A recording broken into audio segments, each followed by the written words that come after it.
Hello student, welcome to NCERT classes. आज हम क्या पढ़ने वाले हैं? जैसा कि आपने थंबनेल में देख लिया होगा, आज हम पढ़ेंगे संविधान के बारे में। संविधान को बनने में कितना समय लगा, संविधान को बनाने में कितने लोग थे, वो लोग कहाँ से चुन के आए, कैसे ये संविधान की मांग उठी धीरे धीरे, वो सारी चीज़ें हम पढ़ेंगे। बहुत सारे तथ्य पढ़ेंगे। ये क्लास 11th चैप्टर 1 का टॉपिक है। तो चलिए स्टार्ट करते हैं। क्या है संविधान? भारतीय संविधान कैसे बना?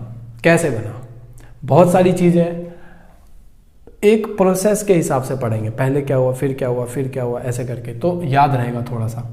26 जनवरी 1930 को रावी नदी के तट पे झंडा फहराया गया।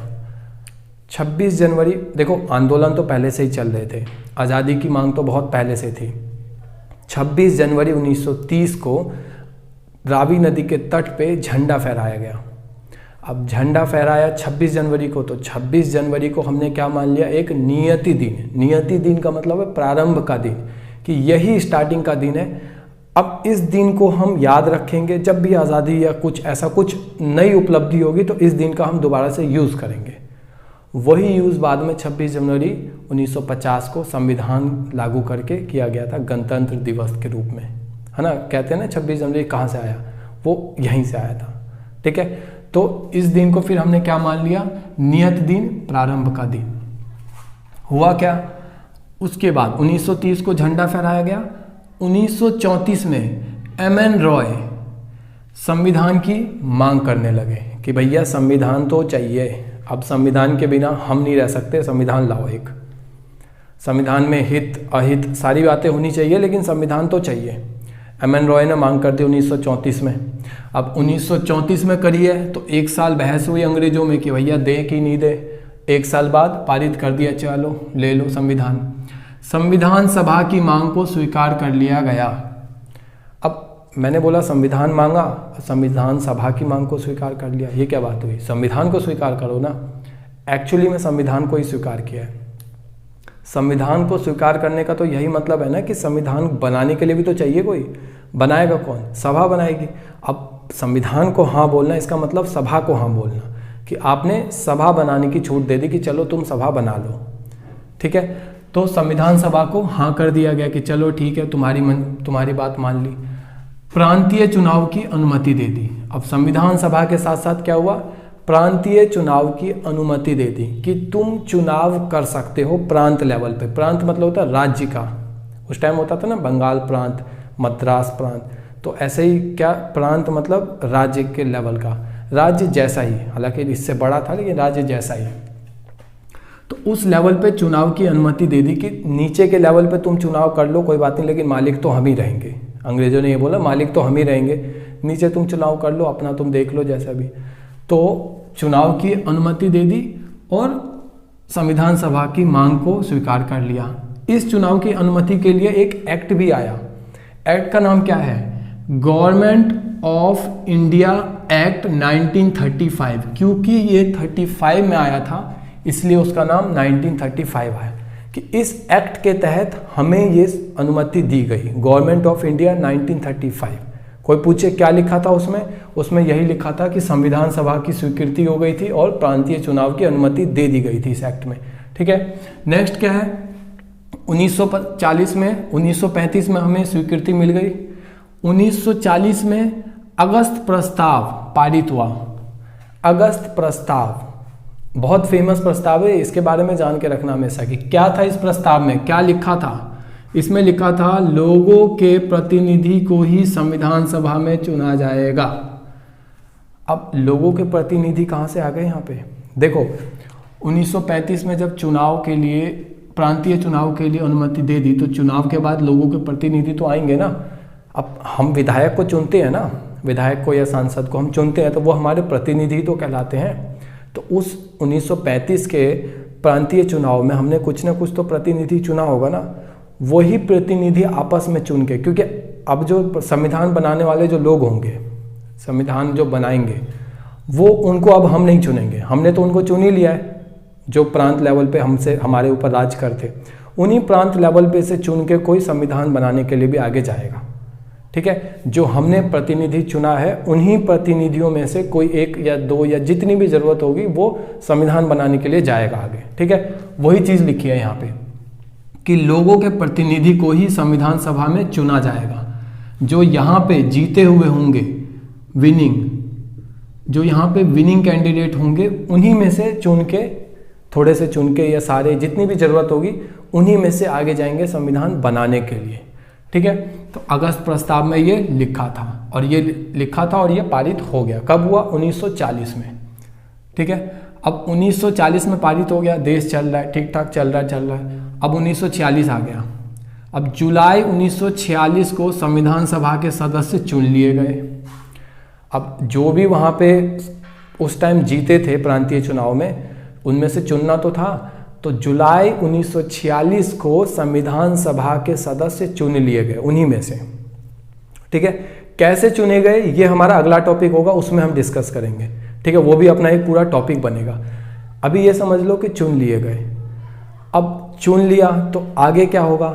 जुलाई 1946 में चुना गया है कि ये बंदे और ये बंदे, ये सब मिलके संविधान बनाएंगे और संविधान बनाते टाइम इन सब की योगदान होगा या इन सब का योगदान होगा, ठीक है। ऐसे चुन लिया गया।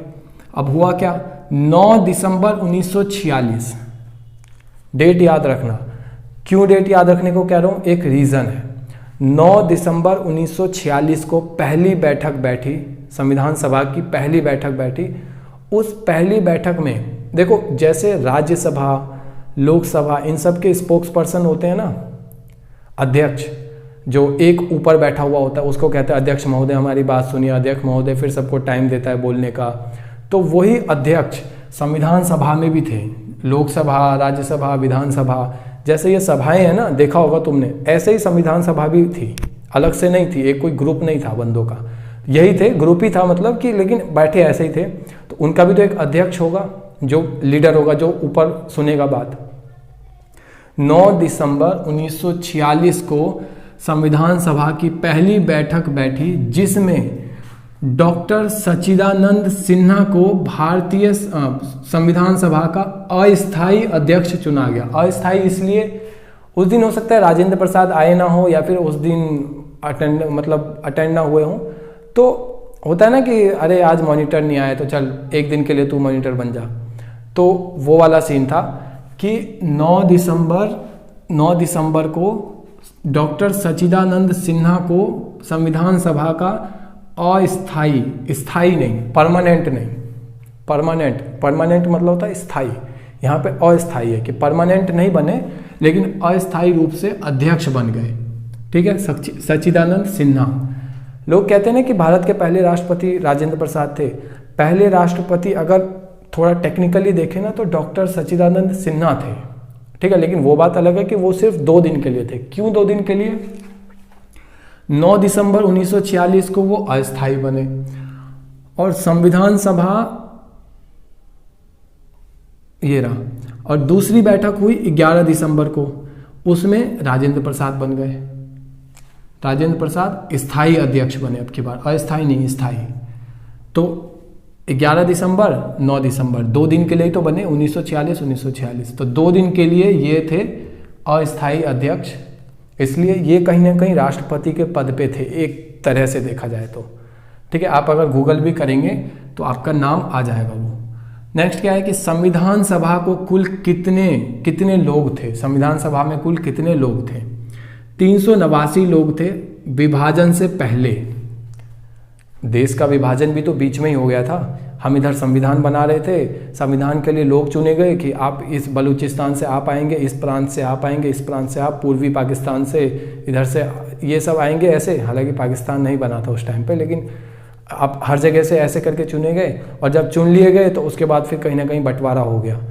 तो जब चुने हुए थे विभाजन से पहले, बंटवारे से पहले 389 लोग थे, 389, लेकिन विभाजन के बाद हमारे देश में, भारत में 299 बचे। सिर्फ विभाजन के बाद 299 लोग बचे जिन्होंने संविधान सभा में अपने योगदान दिया और संविधान को बनाने में अपनी योगदान को रखा, ठीक है। अब इस 389 में से, अभी 299 नहीं, 389 में से, क्योंकि विभाजन से पहले की बात है तो इसलिए हम उसको थोड़ा सा समझते हैं। इस 389 में से 292 तो ब्रिटिश प्रांतों के प्रतिनिधि थे। मैंने बताया था ना, इस चुनाव में जो जीते थे, जो जनता के प्रतिनिधि थे, वही आगे से वो उन्हीं में से चुन के आए थे फिर संविधान बनाने के लिए। तो 292 तो ब्रिटिश प्रांतों के प्रतिनिधि थे। उस टाइम पे तो ज़्यादातर ब्रिटिश प्रांत थे जहाँ पे ब्रिटिश का राज था। ठीक है, ब्रिटिश प्रांत का मतलब है जहाँ पे ब्रिटेन का राज था, 100% राज ब्रिटेन का था, तो उसको हम ब्रिटिश प्रांत बोलेंगे। तो 292 ब्रिटिश प्रांतों के प्रतिनिधि थे, 93 देसी रियासतों के प्रतिनिधि थे। देसी रियासत कहने का मतलब कि राजा महाराजा वाले होते थे ना, कि जिनका मतलब जो अपने गांव के राजा हैं या फिर अपने प्रांत के राजा हैं, तो वो तो वहाँ तो फिर कोई वो ही नहीं जीता ना, वहाँ तो कोई वो चुनाव हुए नहीं थे, वहाँ थोड़ी कोई जीता था। तो 93 तो देसी रियासत में से आए थे चुन के कि चलो तुम सभा वो क्या कहते हैं संविधान बनाना, चलो उठ के। 4 ऐसे थे जो चीफ कमिश्नर स्टेट क्षेत्र से थे, यहाँ के प्रतिनिधि थे। 93 देसी रियासतों के प्रतिनिधि थे, 4 चीफ कमिश्नर क्षेत्रों के प्रतिनिधि। अब चीफ कमिश्नर क्षेत्र थे कौन कौन से? 4, एक था अजमेर, एक कुर्ग, एक दिल्ली और एक बलूचिस्तान। बलूचिस्तान आजकल पाकिस्तान में है, पाकिस्तान में वेस्ट तरफ है लगभग। अजमेर को मेड़वाड़ा भी कहते थे उस टाइम पे। ठीक है, तो एक नाम एक्स्ट्रा है उसका। तो नेक्स्ट क्या है कि दूसरी बैठक 11 दिसंबर को ही, अभी मैंने बताया था कि राजेंद्र प्रसाद को स्थायी अध्यक्ष चुना गया 2 दिन बाद ही, सच्चिदानंद सिन्हा को हटा के। अंतिम बैठक कहाँ हुई? ये पहली, ये दूसरी, अंतिम बैठक हुई 24 जनवरी 1950 को। अब कुछ लोग बोलेंगे नहीं नवंबर को हुआ था, 1949 को हुआ था नवंबर में। 1949 नवंबर में ख़त्म हुआ था, हमारा संविधान बन के रेडी हो गया था, लेकिन उस पर साइन नहीं किए थे सबने। साइन सबने कौन? जिन का योगदान था उस पर, उन सब के साइन होने थे ना उस पर, तो उन सब ने साइन नहीं किए थे। साइन 2 दिन पहले हुआ, 26 जनवरी को होना था, 2 दिन पहले साइन हुआ 24 जनवरी को 1950 को। और साइन कितने लोगों ने किया? 284 सदस्यों ने हस्ताक्षर किए इस पर, 284 लोगों ने हस्ताक्षर किए। ये वही लोग हैं जिन्होंने बनाया है, और जिसमें से 8 महिलाएं थी, जिसमें से 8 महिलाएं थी। अब एक चीज़ देखने वाली है कि 299 लोग थे टोटल, उस 299 में से सिर्फ 284 लोगों ने ही साइन करा, बाकी के कहाँ चले गए? 15। अब इतना टाइम लगा तो बीच में डेथ भी हुई ना किसी की, तो डेथ वगैरह से हो गई डेथ, तो ये कुछ बीमार थे तो आ भी नहीं पाए, सारे मर ही नहीं गए, लेकिन कुछ बीमार थे तो नहीं आ पाए साइन के लिए। तो ये कुल मिला के इतने लोगों ने साइन किया। ठीक है, अब नेक्स्ट क्या है कि कुल बैठक हुई कितनी? अंतिम बैठक ये रही, सेकंड बैठक ये रही, फर्स्ट बैठक ये रही, कुल कितनी हुई? कुल हुई 166। 166 बैठक हुई, 166 बार सभा लगी और 166 बार बैठ के हमारे संविधान को बनाया गया। ठीक है,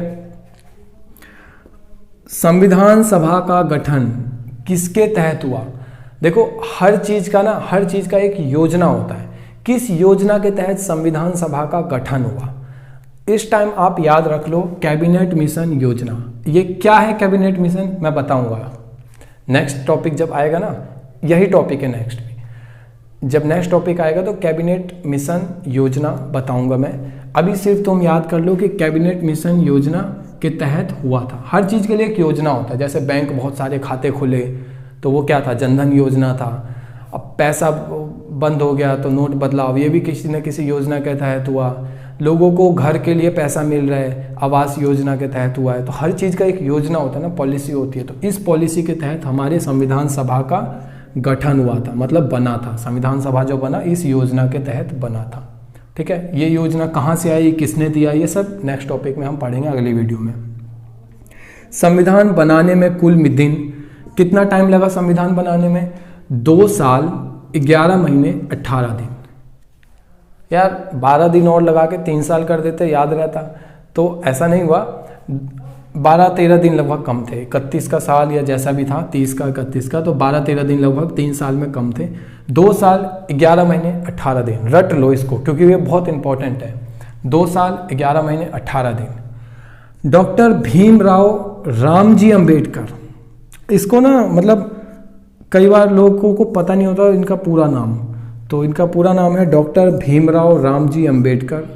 अध्यक्ष थे किसके? प्रारूप समिति के, जिसने संविधान को रूप दिया और लिखा।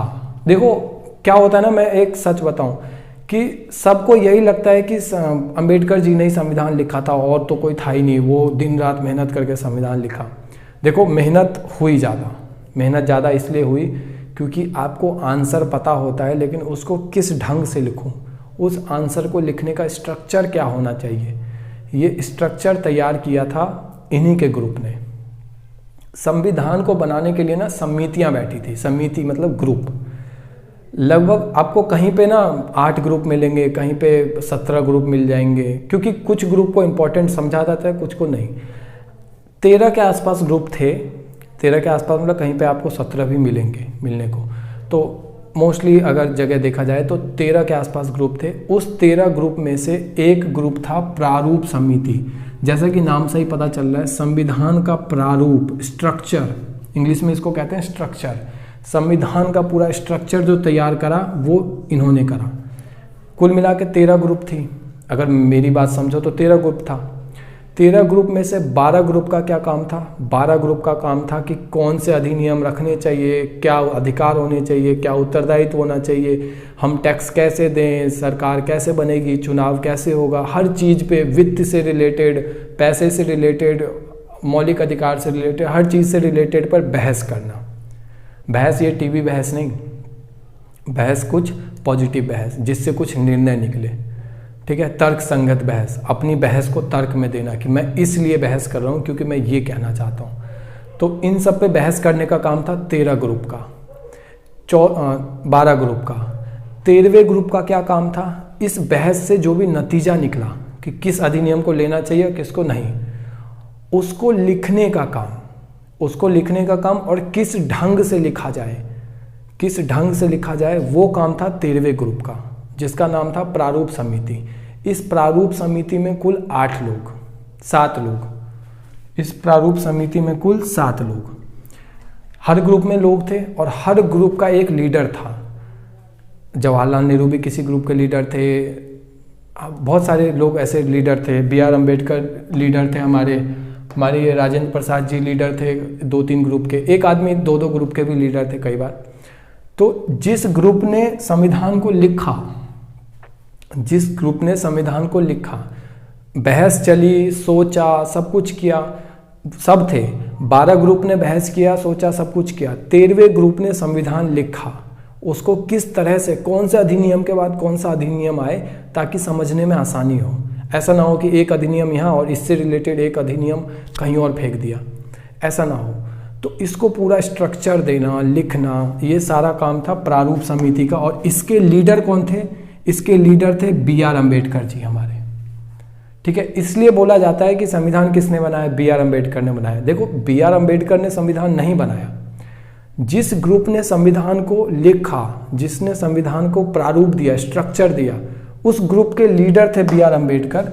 इनकी भी, हालांकि ऐसा थोड़ी है ग्रुप के आदमी ने लिखा इन्होंने नहीं लिखा, लीडर हैं तो क्या हुआ, लीडर भी काम करते हैं, तो इनकी भी योगदान था बहुत, इन्होंने भी लिखा था, इनका ही माइंड था सब कुछ। एक ग्रुप को संभालना आसान काम नहीं होता, लेकिन अकेले इन्होंने नहीं लिखा है, बाकी के 7 लोग भी थे। लेकिन यही होता है ना क्रिकेट में भी कि आपने अगर अच्छा किया तो भी आपकी वाहवाही से पहले कैप्टन की वाहवाही हो जाएगी, आपने अगर कुछ बुरा किया तो आपसे सवाल पूछने से पहले कैप्टन के पास सवाल पूछा जाएगा कि आपके प्लेयर ने कैसे बुरा करा। तो यहाँ पे भी वही सीन है कि इनकी टीम ने पूरा लिखा था, लेकिन क्योंकि ये कैप्टन थे उस टीम के तो इसलिए इनका नाम पहले लिया जाता है। तो इसी के साथ अपने टॉपिक को करते हैं ख़त्म। इसमें से कुछ जानकारियाँ बच गई, जैसे कैबिनेट मिशन के बारे में मैंने बताया कि एक ये बच गया है। तो मिलते हैं अगली क्लास में, ये सारी कुछ जानकारियाँ लेके। इसका एक टॉपिक बच रहा है आगे कि संविधान कैसे बना। हालांकि हमारा जब बुक देखेंगे तो उसमें भारतीय संविधान कैसे बना में ये सारी जानकारी नहीं है। उसमें जानकारी है कैबिनेट मिशन कैसे आया, कैसे किस हिसाब से संविधान सभा के लोगों को चुना गया, 10 लाख आदमी पे एक। तो वो सारी चीज़ें हम नेक्स्ट क्लास में देखेंगे। तब तक के लिए गुड बाय। मिलते हैं अगली क्लास में, तब तक के लिए सुरक्षित रहें, स्वस्थ रहें, मस्त रहें।